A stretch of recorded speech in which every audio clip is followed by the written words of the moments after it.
Alright. For perception, we get more collectibles. Collectibles respawn faster and more slots are filled.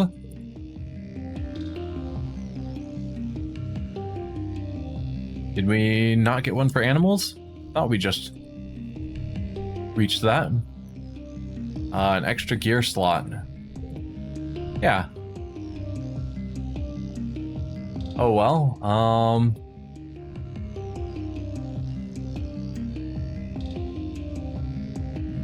+5 to challenges sounds neat.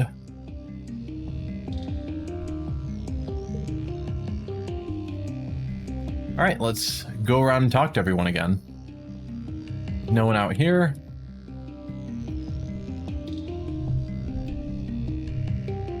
This stands at the mouth of the drainage sewer hideout, his arms crossed as he studies it from the outside. Do you think they got in this way? He asks quietly. There's a grate farther in. I haven't gone in there to check yet. We've got Bravery 40 finally. Dare you to go into a restricted area. You dare this to explore the creepiest, darkest part of engineering, deep down where even Chief Engineer Instance never goes, under the recycling room, where they say there are ghosts. You set the mood, then sneak around behind him, put your holopalm flashlight under your face and shout, "Boo!" He rolls his eyes. Selene, think about it. If there were ghosts on this spaceship, one of them would be my mom. Oh, yeah, you guess that would scare an old person, but Dis still isn't scared of anything.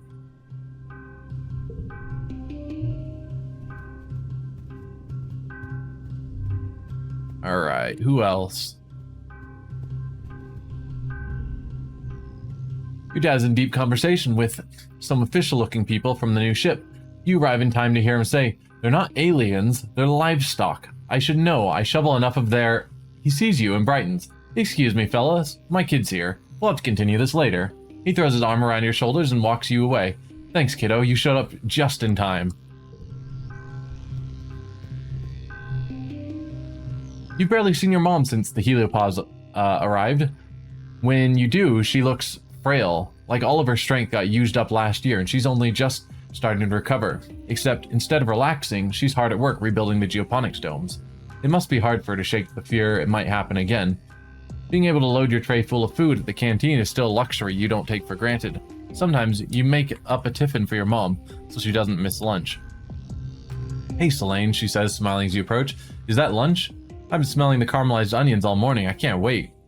You deliver the tiffin into her grateful hands, and she cracks the lid and takes a big inhale. She smiles. "You know, people used to give thanks before meals back on Earth. I think I can understand why." "I'm thankful we have food again. I'm just thankful you're here, Mom. Earth people were weird, though." I'm thankful we have food again." She reaches over and ruffles her hair. "You're a good kid, Selene," she says.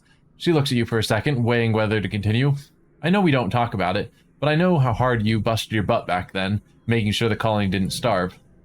When you're fighting for your life, that's when you know the true measure of a person," she continues solemnly.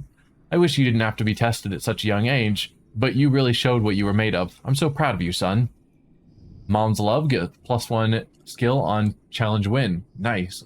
I like all the cards that give us skill bonuses on wins.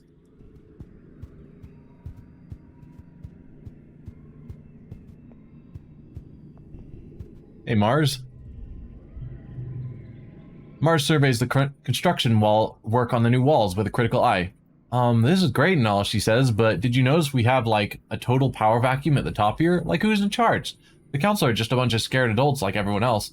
If the Helio people wanted, they could control this colony." Mars clenches her fist. "The colony should be under colony governance, not some outsider." Rex hasn't gotten used to life. Oh, I think we already read that one. Yeah. We can do this. I'm coming in for another hug, but we don't get the same +2 bonus. Rex meets your hug with just as much enthusiasm as before, lifting you off your feet. Which is a shame, because the +2 bonus for hugging him, I think every other month, is neat. Alright, Nomi.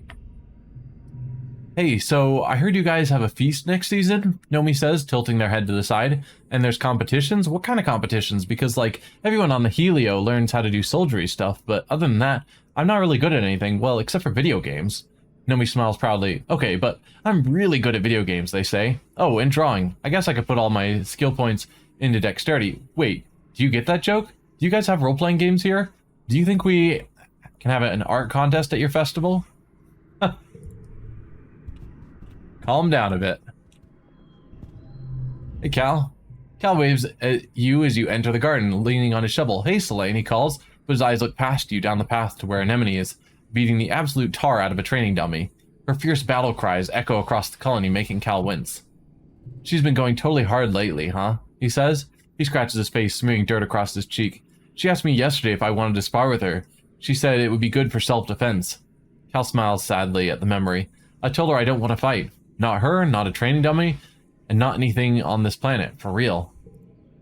I've never seen her get so mad at me. She called me a baby and told me that I'm just going to end up forcing everyone to protect me because I'm weak or helpless or whatever. He seems upset and stabs the ground a few times with his shovel.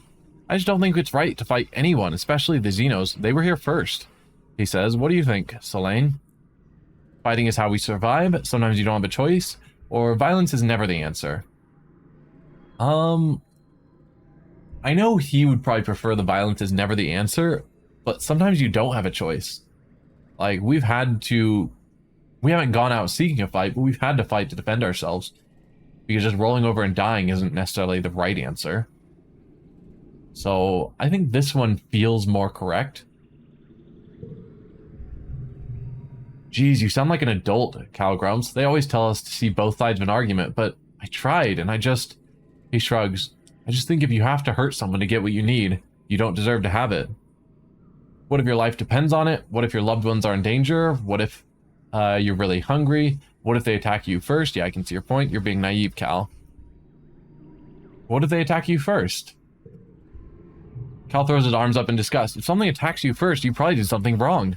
Maybe you shouldn't keep going places where things want to attack you.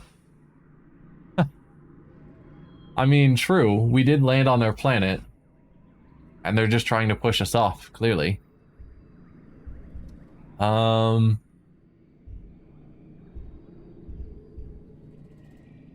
think it's going to let us choose all these options. We might as well. What if your loved ones are in danger? I mean, that's totally scary, but you kind of shouldn't be putting your loved ones in situations where they could be in danger in the first place. What if your life depends on it? How is that fair? Their life depends on it too, Cal retorts. You can't just decide that you get to live and they don't. What if you're really hungry? Cal frowns and crosses his arms. I mean, that one's kind of on you. It ain't fair to kill something just because you didn't think ahead. I mean, I can see some of his points. I think he's being a little stubborn. Like, we're stuck here, and we aren't seeking out the fight. They're attacking us. But yeah, I can see your point. I think you're just going a little over too far. Cal looks relieved. I'm glad you think so, too. Sometimes I think about the Xeno I had to kill the first time they attacked. Like, obviously I'm glad I'm alive, duh, but now it's dead. His eyes go back to Nem. She stops sparring with the training dummy and is looking up at the gardens as she has a drink. Neither she nor Cal wave at each other. It was an accident. I didn't mean to kill it, Cal continues quietly. It just happened. I wish I could tell it I'm sorry.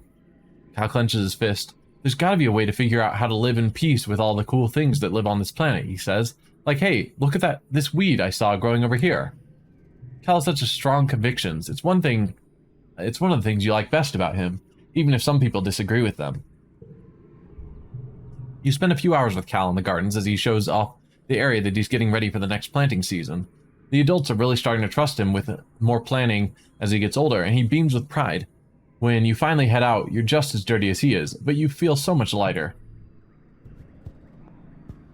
Like, I get where he's coming from. In an ideal world, I think his perspective is the more correct one.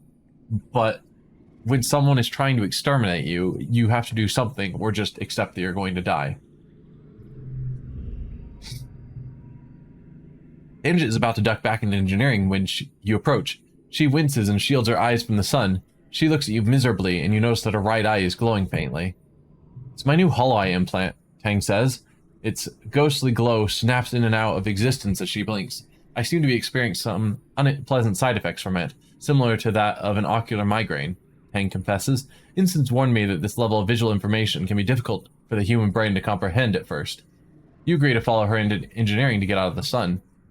It's similar to a holopalm, she explains, still holding her forehead and squinting, but with an infinitely large screen because it projects it directly into the Oculus. It used to belong to Dr. Instance, but she passed it down to me to help with my work. Yeah, she wouldn't appreciate that you should take it out. You'll get used to it soon. Tang sets her jaw and nods determinedly. I know I will. It's only pain. It's more than an implant, Tang continues as you follow her into the medbay labs. Hollow eyes are on the very forefront of human augmentation. They represent our next steps towards ascending as a species. She touches the red scar where her holopalm used to be.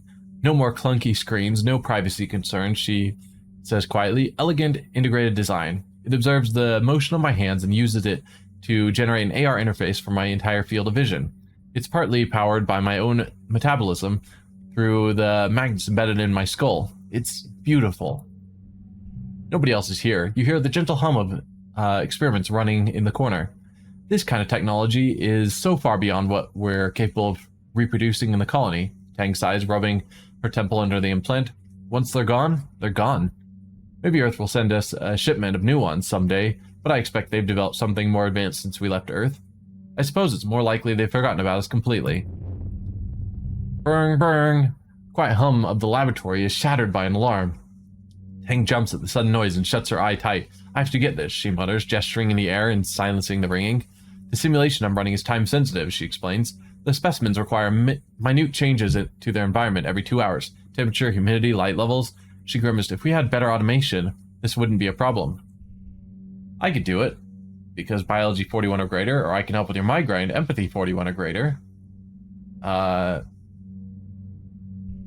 that sucks, so I can't help. I can do it. Biology's kind of my thing. Except the result would probably give us bonuses to biology, which we don't need. So maybe this, because we have empathy 41 or reasoning. We have the reasoning. Yes? Yes. And this will probably give us bonuses to our reasoning. Potentially empathy. I can help with your migraine. She'd probably prefer that, but we'll try it. You're in a medbay after all. You rummage around for a bottle of triptans and a cold towel. Tang grudgingly swallows the migraine medicine and lays down on the medbay with the towel over her eyes. You shake your head. This girl needs to take better care of herself. As you apply pressure to her temples, she slowly breathes in and out. After a few minutes, the tension in her face eases. I feel less human now. Thank you, she says with a small smile. She wobbles over to the experiment where she uses the computer to set the environmental parameters for what seems to be some sort of fungal growth comparison. When she's finished, Tang slumps down on the floor in a corner where it's nice and dark. She folds her arms and lays her head on them. That should buy me 2 more hours. Tang shifts over wordlessly, inviting you to sit down beside her. Her arm is cool to the touch as it rests against yours. Tang turns to you. Thank you for your assistance. Tang, let me take care of you, which is a flirting option, or it was nothing. Tang gives you a slight smile, barely visible in the faint glow of her hollow eye. Then, thanks for nothing, I suppose, she says. Please don't tell Instance that my body is adjusting poorly to the hollow eye, she adds. It's only temporary. This stupid flesh prison is not allowed to draw the limits of my form. I don't think you should think of your body as a prison, Tang. That seems unhealthy. Hey, Vase? Oh look, it's Rex's little friend. Yeah. I should be giving more gifts to these people. Is there anything you like? No. Awesome.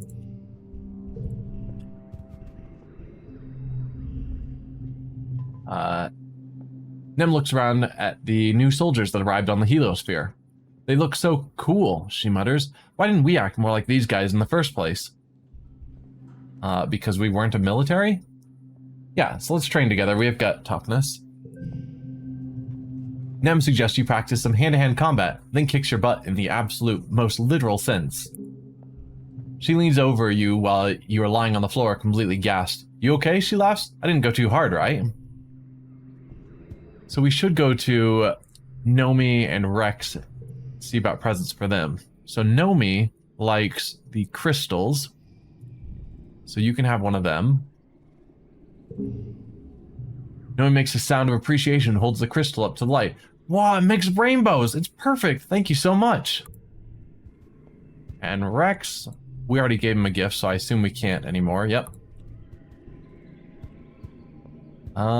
So we definitely need to relax. But first, where was... Engineering's over this way now.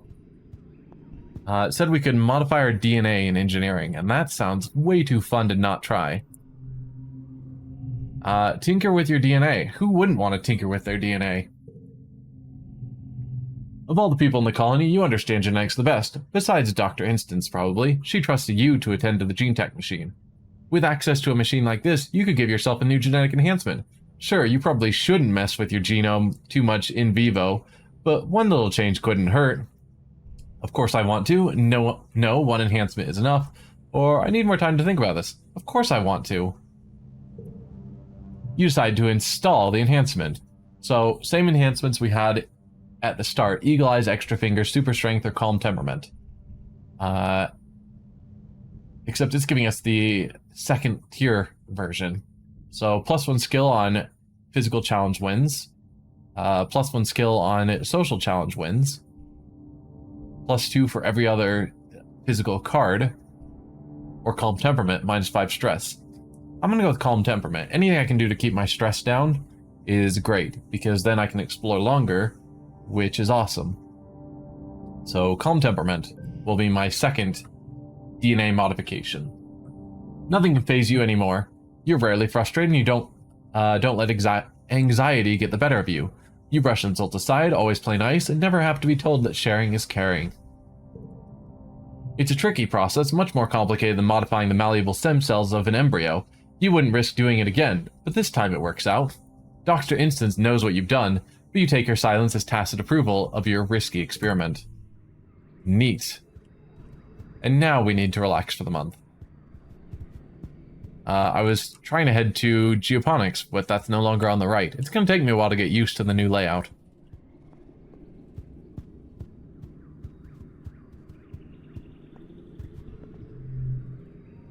Geoponics, relax in the park.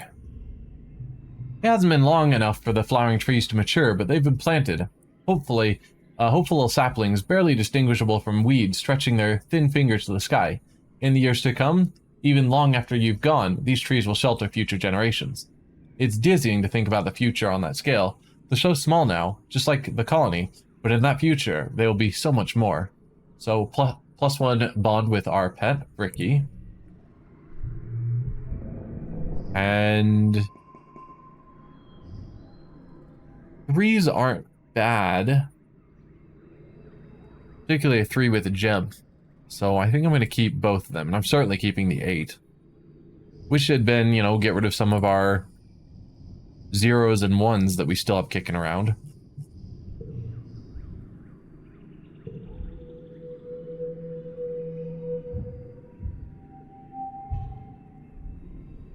Alright, on to late pollen.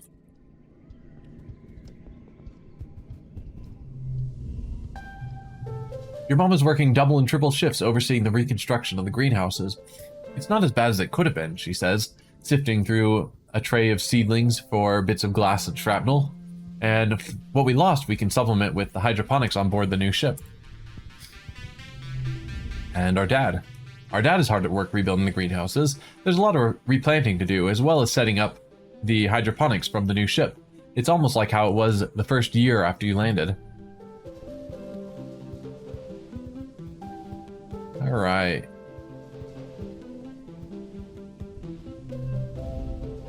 Takes a long time to find Dis today. When you do, he's hiding in the bed of one of the transports used by expeditions. Don't make me go home, he says, pulling the dust tarp down over himself. It's so crowded, I can't hear myself think. I get that, man.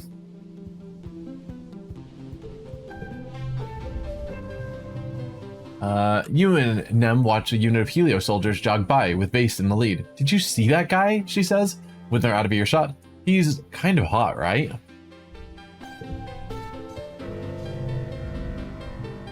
You spot Base talking to a small group of other soldiers, and walk over to see what's going on. Base gives you a cool look as you approach. If you're looking for Rex, you're not going to find him here, he says, and the other soldiers snicker like they're sharing some sort of private joke. You should try out back, or maybe the personal quarters. I don't know why he's stuck on the fact that we're like Rex's best friend. We are 8 friendship with Rex. Like, yes, we've talked to him a couple of times. Vertumnalia? Oh no, Fang says, shaking her head. I'm far too busy for something as childish as a science fair. Is not what I do every day in the lab enough proof of my intellect?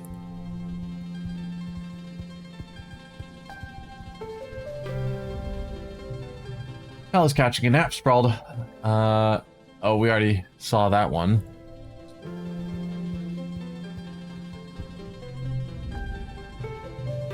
Nomi is running around making pew-pew noises at things like they're shooting imaginary lasers, which is fitting because that's exactly what they're doing. Well, hey, Selene, they say as they notice you watching. Do you want to play Laser Fables? It's so fun. I mean, I would if you gave me the option. I don't think we talked to these two yet. Yep, that's not new. Mars. That's not new. Okay. We could go back to exploring again because that new location opened up.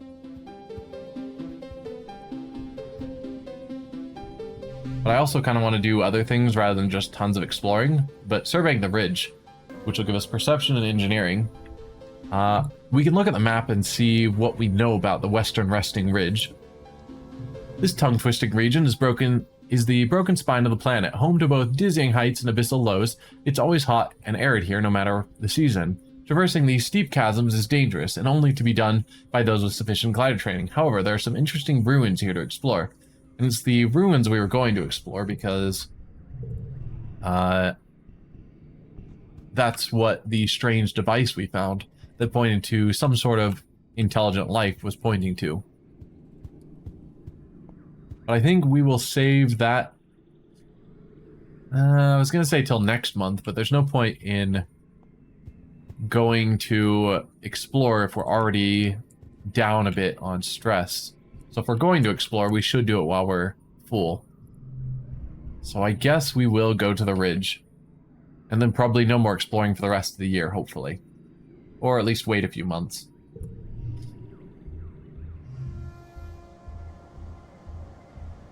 So I have heard that there are apparently occasional problems with the music of this location, and specifically this location, and YouTube will mute the sound because of it. Hopefully that doesn't end up happening. I will do my best to resolve that, but we'll see, I guess. The only way to the Western Resting Ridges is by glider, part vehicle, part kite, and all adrenaline.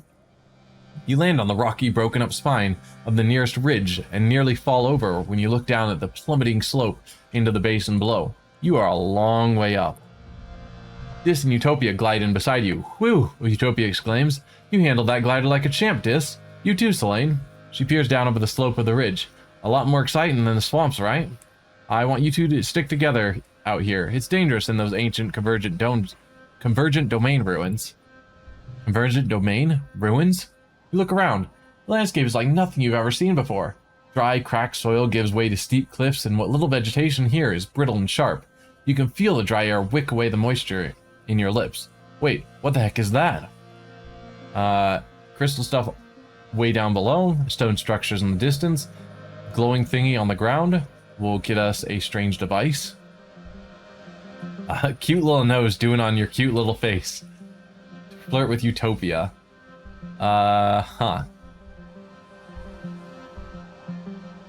We'll go with stone structures in the distance.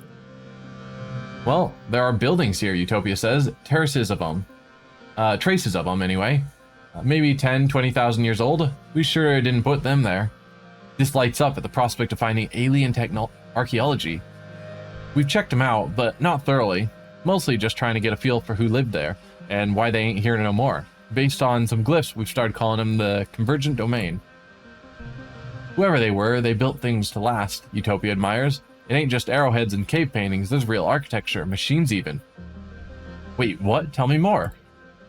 I wish I had more to tell you, Utopia says. Most everything we found, it just poses new questions. The structures read more organic than anything, so does that mean their gene tech was super advanced? As for this place, we think it was some kind of solar network for them, she says, squinting up into the two suns. Looking at it from above, you can see these big vines traveling all the way down the ridges like power lines. And there's hardly any plant life elsewhere. Elsewise, like they soaked up all the energy and made it a desert. But what'd they use that energy for, she says, and if there was a civilization so big, so advanced on Vertumna, why can't we find more traces of it? Where are the cities? What were them thumpers for? And what happened to them all? She's right. There's a lot of questions. Maybe you can help find some answers. Oh, okay. And that crystal stuff way down below. Oh, those? Utopia says, pointing to a crystal formation so densely packed into the ravine that it looks like a sparkling river. More outcroppings of crystals decorate the slopes. They're all over the place. Be careful with them. Not sure if they're animal, vegetable, or mineral. She points off into the distance. There's a big island of them over there, like a glacier. Covers the whole damn place. Might be related to the convergent domain, but we ain't sure yet. Okay. Huh, and what's that? Glowing thingy on the ground. You point it out. Utopia gives it a nudge with her foot. Beats me, she says. You unearth the object. It's pulsing with light and warm to the touch. Hold up, Utopia says. Don't just go picking things up, Selene. Could be radioactive, you know. Utopia waves her holopalm crystal over it, then checks her interface. Only a little, she concludes. Whatever it is, it looks old, like thousands of years old. We've been digging up glowing gadgets all over this region, but got no clue what they're for. You hang on to that one, maybe you'll figure it out. Okay. So anyway, those ruins are the main thing we need you to survey while you're out here, Utopia says, but keep an eye out for anything else weird. Utopia claps the dust off her hands. Well, my job here is done. You're all set, kid. Try not to fall off a cliff. This jumps back on his glider too. As usual, he's going to scout ahead and catch up with you later. Alright. Real alien ruins of the convergent domain. You haven't been down into the deepest crevices of the ridges, where the crystals grow thick and the air is stagnant and dead. It's already sweltering on the ridges, but in the chasms you can see the heat warping the air, almost like it's a permanent fog. Utopia says the air is so thick and still that you can't even use your glider down there. At least one thing survives in the haze, though. While you take a break for lunch one day, you see flickers of silver dart in and out of the fog, like ripples of light on a lake. As you unpack your tiffin box, the silver flashes come up out of the fog and begin to surround you. They're animals, eyeless, almost translucent creatures about the length of your arm, trailing meters-long tentacles behind them. Their mournful hooting is magical and strange. You look them up on your holopalm.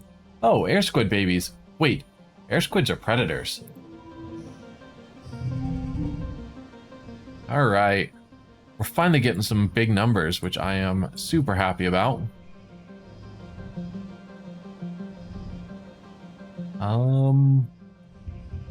Sure. Although 70 was our goal. That's a lot.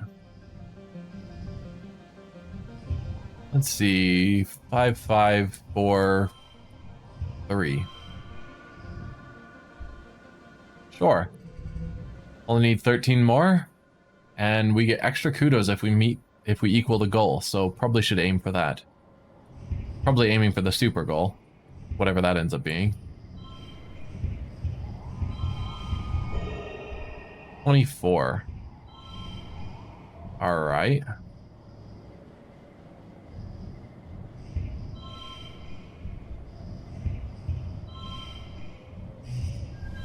There we go. 24. Not a good score, but we get the 5 kudos, and that's what matters. You duck behind some roots and keep perfectly still as the creepy creatures float around and past you. They don't seem to be hunting for food. They must be on their way somewhere. Until they suddenly turn back and zero in on your location. You find yourself surrounded by curious baby air squids as their tentacles begin to parse over the ground, looking for you. You aren't going to be ate today. You leave your tiffin and bolt, paying no heed to the noise you're making as rocks clatter down the side of the chasm. So we now get a -2 on all stress gains because we have the Calm Temperament perk, which is awesome. As you run, you swear you run right past someone. What? Where did he come from? Behind you, you think you hear him make a low hooting noise.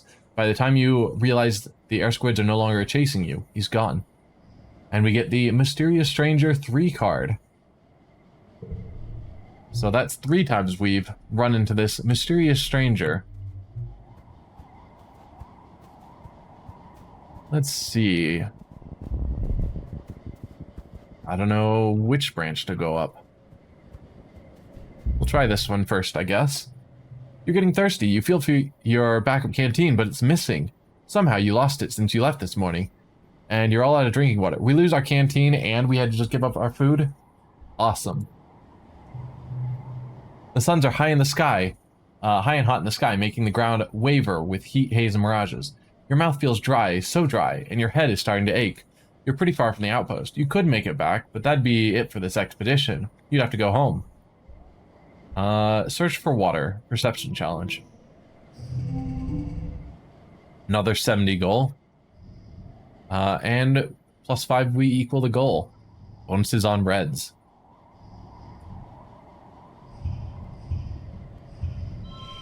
Something like that seems fine.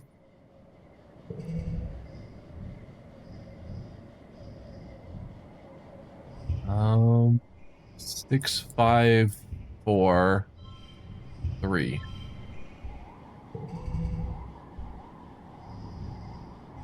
You're gonna turn into a 4. We could just have a whole bunch of 4s. Oh. Nope, because you screwed that up. So if we go 7, 6, 5, 4. Oh yeah, we're trying to hit the super goal of 30, so probably don't keep going overboard.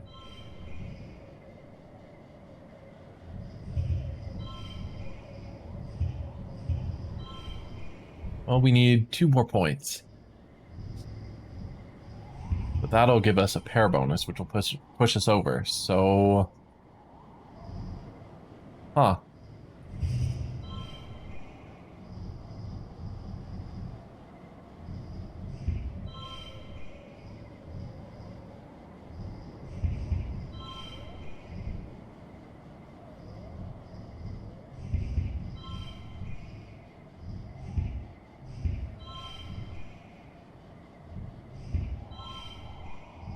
Yeah, I don't know. Trying to just kind of barely get to 30.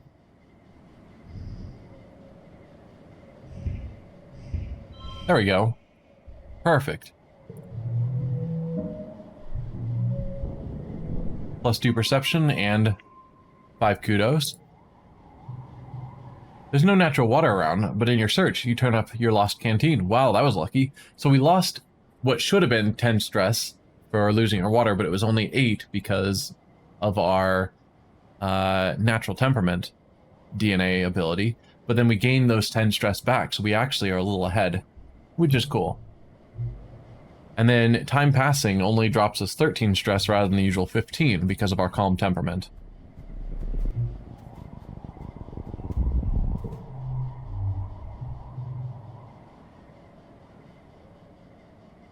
You're trudging along when suddenly you're buffeted by a hot wind. No, like a very hot wind. Lethally hot. The ridges are already baking, but all of a sudden it feels like you're trapped in a nuclear reactor. Your skin dries out and your lips begin to crack. Your eyeballs feel like sandpaper. Wow, we are just having a bad time on this exploration. Let's see if we can find the source. Gain 3 engineering, that's awesome. You take careful readings from a distance, triangulate them, and discover the source of the wind. A red sports ball-sized crystal emanator, hidden in a small crevice. When you smash it, it doesn't shatter like glass. It almost looks as if it could have been organic. Was it some kind of defensive barrier? Yet another weird mystery of these ridges.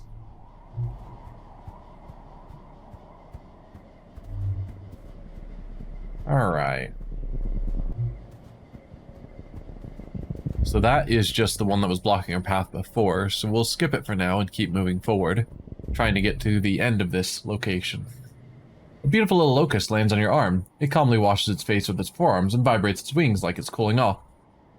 The poor little guy is all alone. Befriend it, I guess?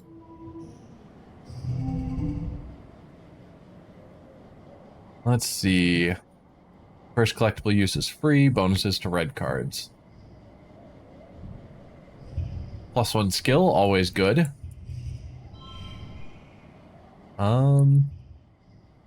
Sure. Mysterious Stranger 3 was a 9 card. Well, probably an 8 card. Yeah, base value of 8. I didn't even notice. Okay.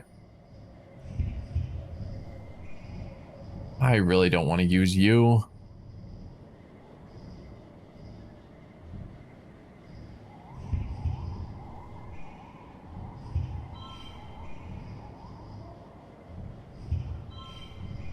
Sure. Might as well move that there so we get an extra point. And...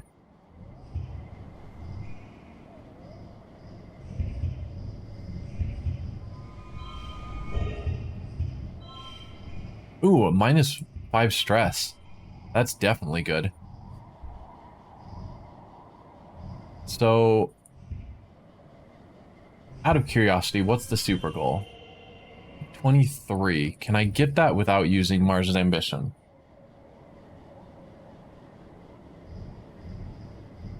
Probably not. Whatever, I'll spend the kudo. It's fine.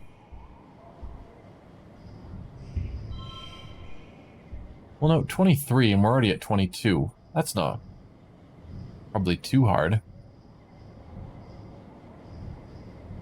Maybe?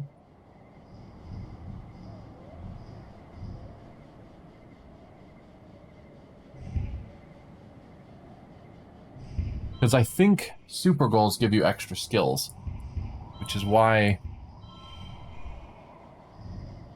yeah, I'll trade a kudo for a skill. That's definitely a fair trade.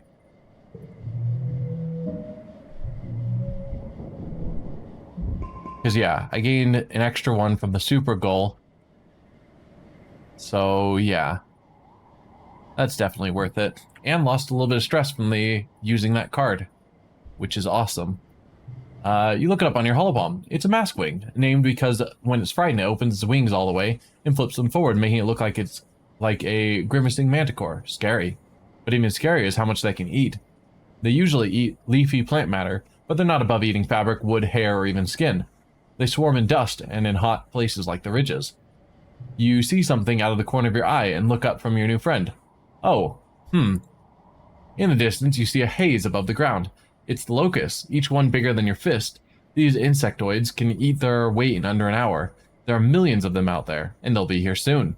Your buddy takes off to join its friends, and you gotta go. You make it to your glider in time, thankfully. You come back to this place later in the week. What foliage there has been is now stripped bare. The only things still standing are the crystals glinting in the sunlight.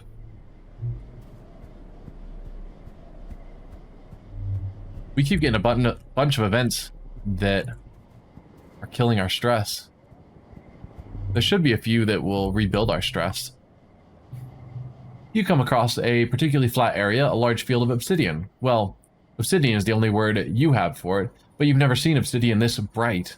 It's like a rainbow's trapped underneath its glossy black surface, like the entire ground here is polished black opal.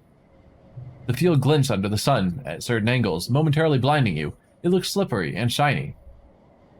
We could carefully walk around its edges because of our perception, or skate on through it with a bravery challenge.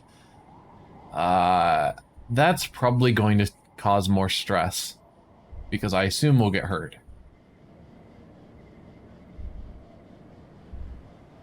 But I gotta try it, of course.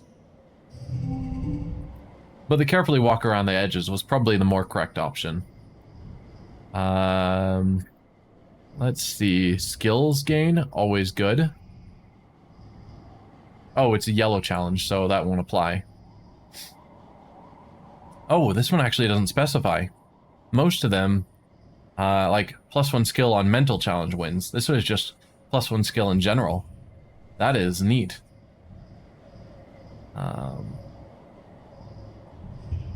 5, 4, 3, I guess.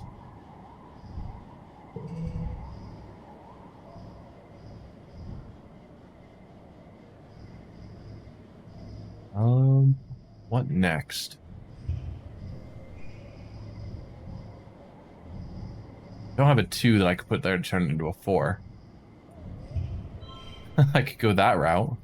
5, 4, 3. Sure. And 5, 4.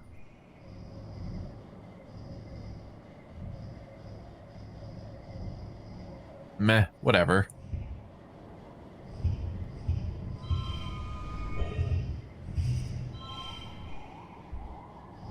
Cool.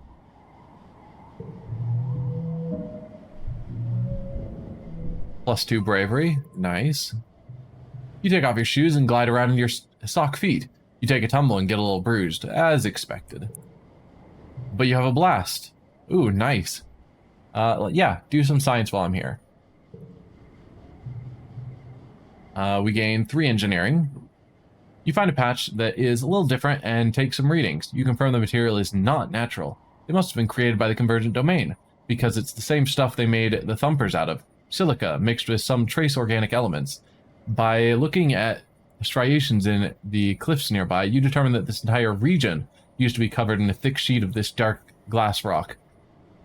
In most places, there's now a layer of soil over it, but if you dig down far enough, you'll probably find this layer everywhere. Like the whole place has been glassed. No wonder there are so few plants here. The Convergent Domain must have paved this area to discourage plant life from growing, all except for the crystals, which seem to sprout happily from the obsidian pavement.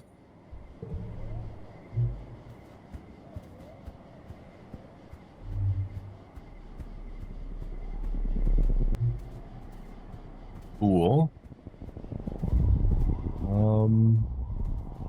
Looks like there's 2 paths. This one leads to an item. Right down there.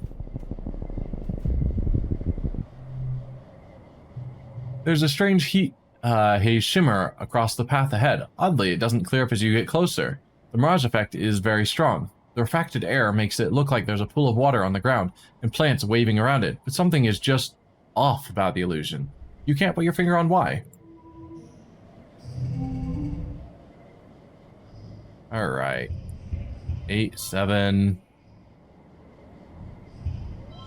5. Let's see. 6, 5, 4, 3.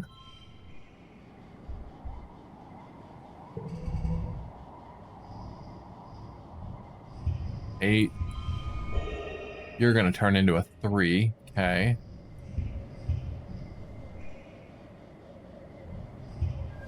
This gives a -1 to our actual... Oh! +5 kudos if we equal the goal, which we now do. Sure. I'll take the win. So we gain extra perception and some kudos. Always good.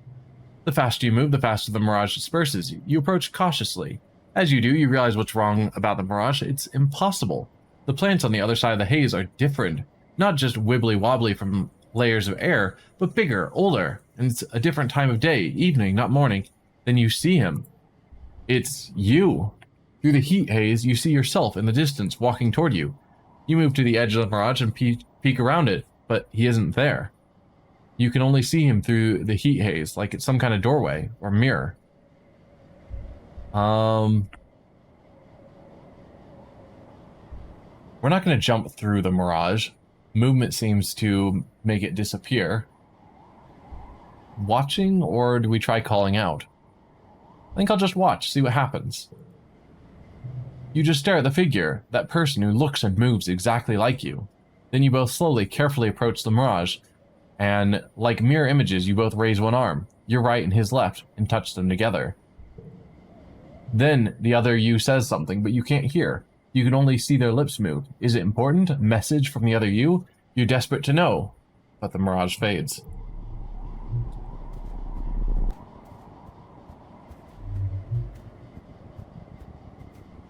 Alright. Path continues downward and also to the right. Oh, Dis is here. I can't get to the crystal. Hey, Dis. Dis is an entirely different person when he's outside the colony walls. Without people constantly trying to correct his asocial behavior, it's like he's blossomed into someone who's actually confident. The more time you spend with him out here, the more glimpses you catch of the real Dis. Bet you can't do this, he says, jumping off a huge boulder and doing a cool roll at the end. Wait, no. But you can't do it with your eyes closed. I can. You and Dis cavort around, daring each other to do more and more dangerous things. Dis isn't scared of anything. You think you see something on one of the plateaus above you. The cliffside is covered in convenient vines. Dare Dis to climb up there. Dare Dis to race you to the next checkpoint. Dare him to kiss you on the lips.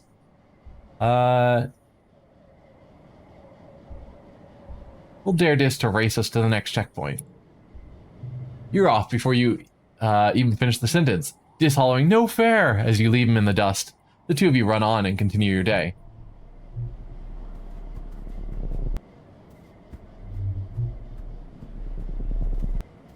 Man, it'd be nice if we could find one of those cool events that lowers our stress. But it looks like it's not going to happen.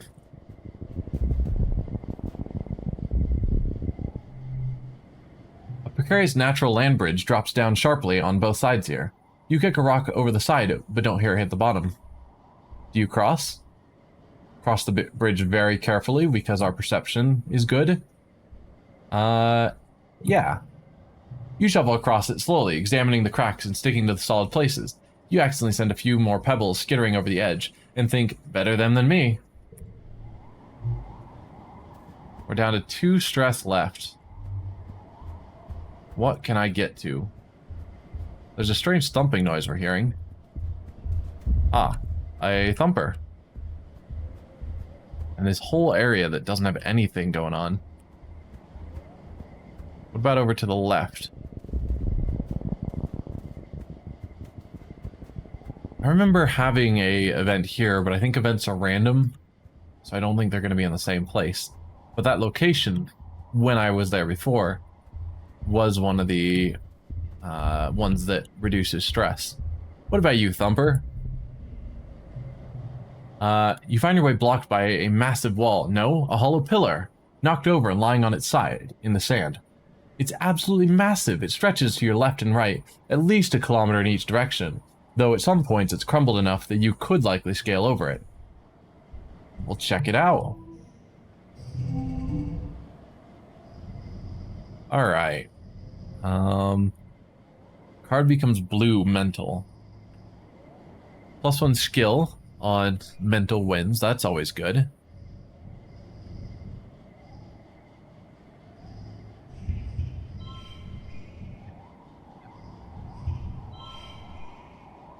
Sure.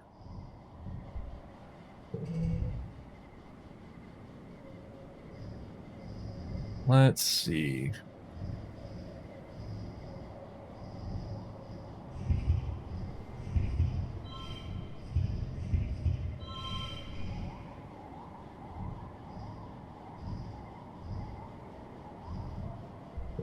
Sure. So that's going to turn everything blue, so even non-blues are going to gain +1.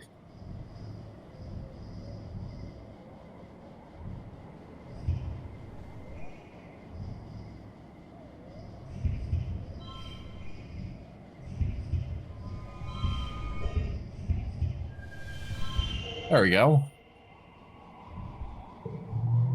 Nice. We haven't gotten a best score in a while. Gained a bunch of engineering and a kudo. This looks giddy as you follow the pillar to its base, a large pyramid almost entirely lost under the sand. You brush away some of the sand and find that the pyramid is inscribed on all sides with pictures of, well, wormholes, you think. This pillar must have once stretched up into the sky. Maybe it was some kind of observatory or sacred building or just a monument to the wormhole. Mysterious. We're too worn out and have to go home. Shame.